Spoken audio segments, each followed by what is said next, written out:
Kita ke informasi lainnya, pemirsa. Massa di sejumlah daerah menggelar aksi menolak putusan MK terkait batas usia Capres-Cawapres di Pilpres 2020. Nepotisme yang dilakukan oleh Presiden Joko Widodo dapat diklasifikasikan.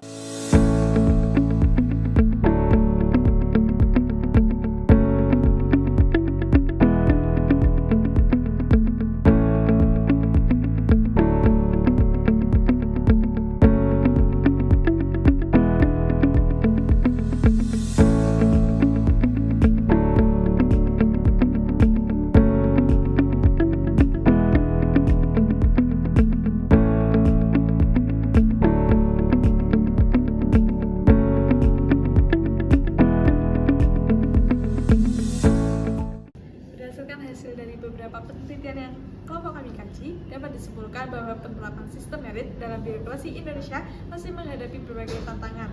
Penelitian pertama dilakukan oleh Maisaro dan Mirza Satria Buana pada tahun 2025 yang dimuat dalam jurnal kolaboratif Sains atau JKS dengan judul Dilema Sistem Merit sebagai Instrumen Pencegahan Korupsi, Kolusi, dan Nepotisme dalam Pengisian Jabatan di Pemerintahan Daerah. Penelitian ini mengambil hukum normatif menunjukkan bahwa sistem merit memiliki landasan yang kuat secara regulasi, namun dalam prakteknya masih rentan dimanipulasi karena adanya intervensi politik serta lemahnya mekanisme pengawasan. Salah satu contohnya adalah pembubaran Komisi Aparatur Sipil Negara atau disebut dengan KASN yang seharusnya berperan sebagai pengawas penerapan sistem merit. Oleh karena itu, peneliti menekankan perlunya penguatan regulasi, peningkatan pengawasan, dan peneguhan etika birokrasi agar sistem merit dapat berjalan efektif dalam mencegah praktek korupsi, kolusi, dan nepotisme atau disebut dengan KKN. Yang kedua yakni penelitian oleh Yahya Pandega, Eko Priyo, Susmanta, dan Aulia Nurkasili pada tahun 2020 yang diterbitkan dalam Journal of Government and Civil Society berjudul Policy of Merit System to make a good a clean government in the middle of bureaucracy and politicization. Melalui kajian literatur ini dianalisis menggunakan perangkat info, sebuah perangkat lunak analisis data kualitatif yang menunjukkan bahwa sistem merit berperan sistem dalam menekankan politisasi birokrasi, terutama dalam proses mutasi, promosi, dan demosi jabatan. Namun, tekanan politik dan praktek patronase yang masih kuat mempengaruhi dinamika birokrasi. Karena itu, peneliti menegaskan bahwa pentingnya kebijakan yang lebih jelas serta pengawasan dan pemantauan yang konsisten agar birokrasi benar-benar tumbuh menjadi organisasi yang kompeten, profesional, dan berorientasi pada pelayanan publik. Penelitian ketiga dilakukan oleh Neha Asmin Mesura yang dipublish pada tahun 2025 dalam jurnal Mendapo, Journal of Administrative Law, dengan judul The Role of Merit System in Bureaucratic Reform in Indonesia, Challenge and Solution in the Perspective of State Administration Law. Tinjauan hukum menunjukkan bahwa penerapan sistem merit dapat meningkatkan profesionalisme, akuntabilitas, dan efektivitas kinerja aparatur sipil negara (ASN). Namun, pelaksanaannya masih terkendala oleh intervensi politik, praktik nepotisme, serta rendahnya pemahaman terhadap prinsip meritokrasi. Untuk mengatasi hambatan tersebut, diperlukan penguatan regulasi, penerapan mekanisme supervisi berbasis teknologi, dan sosialisasi prinsip merit secara berkelanjutan guna memperkuat transparansi dan meningkatkan responsivitas birokrasi. Penelitian keempat dilakukan oleh Fisil Mikafa, Irda Desbanita, Aini Hafiza, dan Adrib yang dipublish pada tahun 2003 dalam jurnal Nahkodah, Jurnal Ilmu Pemerintahan, dengan judul Nepotism in Village Government, a Case Study of Government Administration in Kabupaten Kuantan, Singingi tahun 2015 sampai 2020. Studi kasus kualitatif di Desa Serosa menunjukkan adanya praktik nepotisme yang nyata dalam proses pengisian jabatan di berbagai lembaga desa seperti BUMDes, PAUD, dan organisasi pemuda.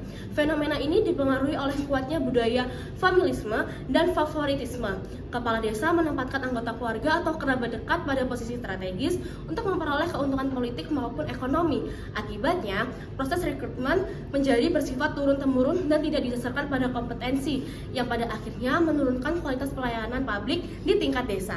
Penelitian kelima yang dilakukan oleh Sri Sombat Jok Prajarita Nitaya Sumretpol pada tahun 2017 yang dimuat dalam Katsersa Journal of Social Science dengan berjudul Implementation of the Code of Professional Ethic Partai Civil Servant.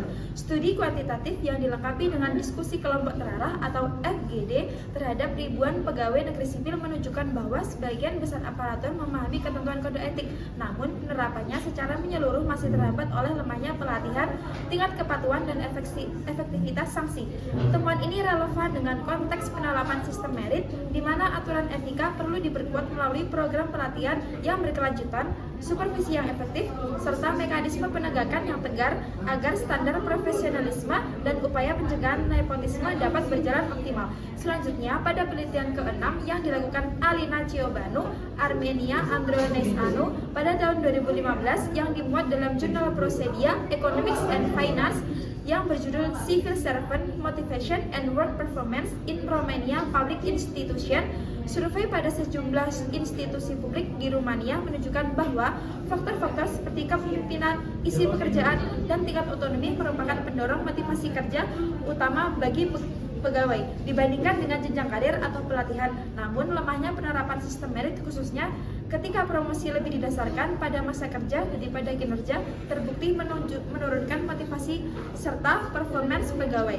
Implikasinya, reformasi sistem merit perlu memadukan mekanisme penilaian kerja yang valid, pemberian penghargaan yang relevan, serta kepemimpinan yang efektif untuk meningkatkan kinerja dan hasil birokrasi secara keseluruhan. Penelitian ketujuh dilakukan oleh Lina Miftahul Jannah dan Mu'aziz Muslim yang dimuat dalam ASEAN Journal of Management, Entrepreneurship and Social Science dengan judul Impact Transformation of Merit System in Civil Servant Selection System to Quality of Governance. Melalui kajian bibliometrik dan tinjauan sistematis terhadap 159 artikel, penelitian ini menemukan bahwa rekrutmen berbasis sistem merit berpengaruh signifikan terhadap peningkatan kualitas tata kelola pemerintahan. Sistem ini dinilai mampu memperkuat integritas aparatur, meningkatkan motivasi pelayanan publik, serta mendorong efisiensi birokrasi.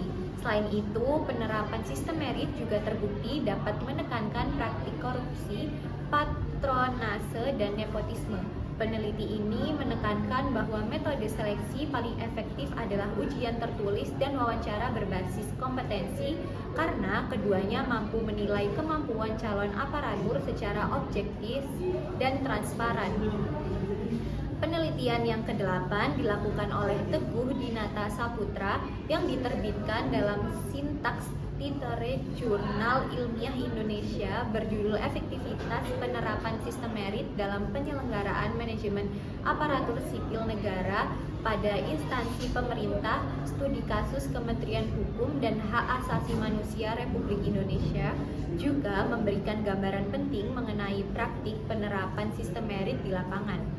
Hasil penelitiannya menunjukkan bahwa Kementerian Hukum dan Hak Asasi Manusia telah menerapkan berbagai mekanisme sistem merit seperti penelitian kinerja dan uji kompetensi bagi aparatur sipil negara (ASN). Namun, efektivitasnya masih belum optimal karena adanya hambatan administratif, budaya birokrasi yang kaku, serta ketidakkonsistenan dalam penelitian kinerja.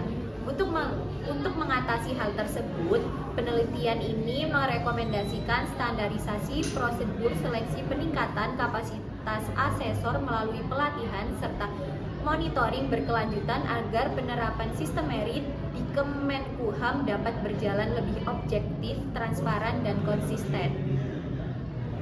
Pada artikel ke-9 yang berjudul On the Hiring of in Organization and Perceived Nepotism and Its Consequence oleh Umar K. Burhan, Esther Van Leeuwen, dan Dan Schippers pada tahun 2020, penelitian ini membahas bagaimana publik menilai praktik perekrutan anggota keluarga di sebuah organisasi.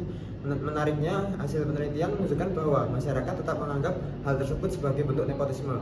Bahkan ketika orang yang direkrut sebenarnya memiliki kemampuan yang sesuai, persepsi ini berdampak negatif pada rasa keadilan, suasana kerja, serta kepercayaan publik terhadap lembaga. Temuan ini menegaskan bahwa penerapan sistem merit tidak cukup hanya sebatas aturan di atas kertas, tetapi juga harus diiringi dengan transparansi dan keterbukaan informasi dalam setiap proses rekrutmen, agar publik percaya bahwa jabatan diberikan secara adil dan profesional. Kemudian pada artikel ke-10 yang berjudul Jumping in the Queue, Nepotism and Public Sector Pay, karya Andri Casambouli dan Pedro Gomez pada tahun 2021, nepotisme dilihat dari sisi ekonomi. Melalui model teoritis, penelitian ini menemukan bahwa praktik nepotisme menyebabkan distorsi pada pasar tenaga kerja di sektor publik ketika jabatan diberikan karena hubungan pribadi bukan karena kompetensi. Maka efisiensi kerja menurun dan biaya birokrasi meningkat. Pemerintah bahkan sering harus menyesuaikan gaji atau posisi untuk mempertahankan loyalitas pegawai yang direkrut lewat koneksi. Dampaknya kinerja menjadi kurang optimal dan penggunaan anggaran menjadi tidak efisien. Berdasarkan kajian terhadap 10 artikel nasional dan internasional, penerapan sistem merit menjadi kunci reformasi birokrasi karena menekankan rekrutmen, promosi, dan penempatan aparatur berdasarkan kompetensi, kinerja, dan integritas. Namun, pada implementasinya di Indonesia masih terkendala oleh intervensi politik, nepotisme, dan rendahnya pemahaman prinsip merit di kalangan aparatur.